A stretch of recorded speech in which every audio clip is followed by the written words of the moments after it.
Chris Bumstead, yeah. fucking how many times Mr. Olympia? 4 times. Yeah. 4 times. He's an absolute stud. All the edits you guys see on fucking Instagram and TikTok, he's CBummed. I'm not gonna call him the D word, okay? Because that's gross. All right. Daddy? I'm not calling him daddy. All right. Oh, you just said. Fuck, you got me. Okay, but he is a stud. He is a stud. He actually trained at our gym a couple times. I saw him at Good Life and stuff. He's a monster, dude. He is a fucking stud. Humble as hell. Yeah, cool guy, man. He's a really cool guy. Yeah. And so that brings me to my point is I knew Chris from when he did the junior nationals. So when he was still bodybuilder, so he's still the smaller chunks.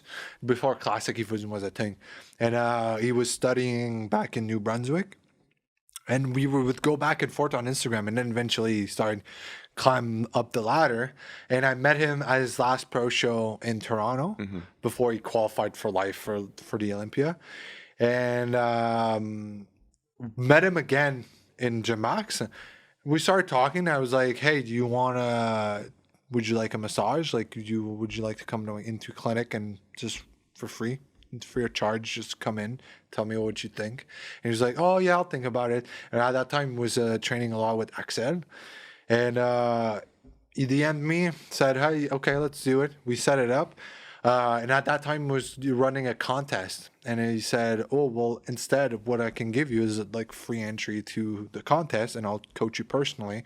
I'll just do your diet, you take care of training." Because at that time I still know a lot about training, and I just did my own training. Yeah. And yeah, that was the first time. That was during COVID. So gym open, close, open, close, open, close. That was kind of something. That's why he left, eh? Like he left to like yeah, he fucked off to Florida, but then he came back and he trained at this like basement gym, then fucked off forever to Florida.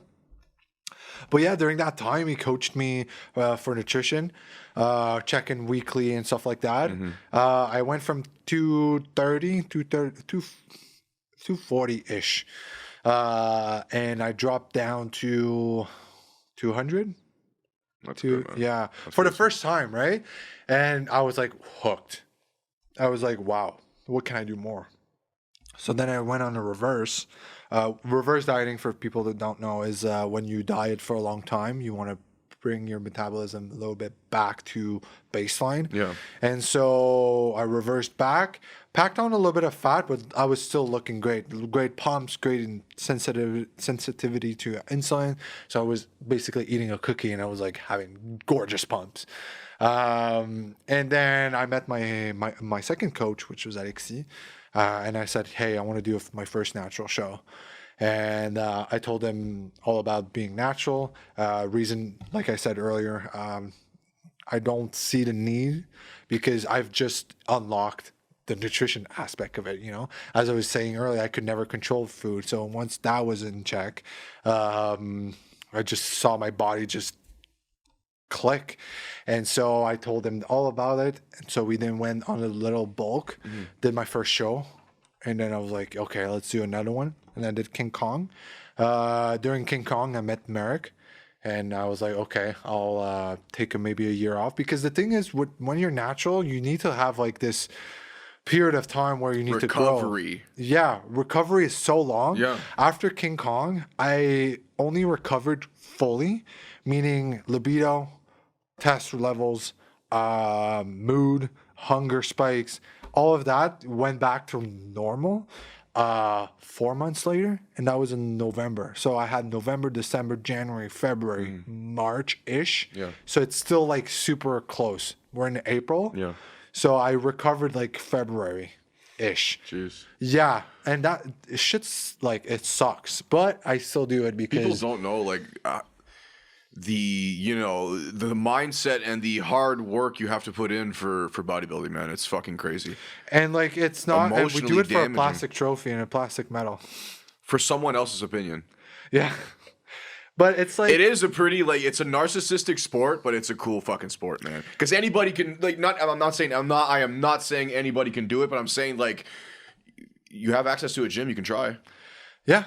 You know what I mean? Exactly. It's all about the mindset. That's why I tell about some clients come up to me and they'll be like, "I don't want to look like you. I don't want to do what you do." You're not going to look like I'm me. like, brother, like I don't like. I've just starting to look like what I do right now because, you know, like some people don't know is like I wake up in the morning and I know what I'm gonna eat for the day, and that's part of my routine. That's too, like man. just part of my daily day. But you tell that to my parents, and they're like, "Oh my god, can't believe you're eating the same thing." My every day." brother's the same way, man. I would never be able to do that. Like, dude, what do you mean? Like, to me, it's just I don't understand. Exactly. For Like, me, dude, I'm it's like hungry. I'll just eat the food. Like, exactly, and make it taste good. obviously, Come on. but the thing is, I tell my clients is like, what else are you gonna eat, Yeah. or like, how are you gonna separate your day? You say like you barely have time. How do you think that finishing a day of 8-hour shift and then you go back home and you have no food in the fridge? You have to cook it. How like that? It's not demanding because obviously if you have the food, just cook it, right? Yeah, for sure. But It is a pain in the ass. It man. is a pain That's in why the a lot of ass, people do right? like So, Uber like- Eats and fucking skip the dishes and shit. that's how you fall terrible into food. that's how you fall into that circle, right? Yeah. And I tell them, I'm like, I'd rather just look at my plan and then just eat what it's on my plan. And even right now, I'm doing my own plan, and I'm Yeah. like, I'm just more macro, so like I know. But then I'm still eating chicken and rice, and I'm still eating chicken and potatoes or eggs or whatever. It's just staple foods, and it's just easy to digest.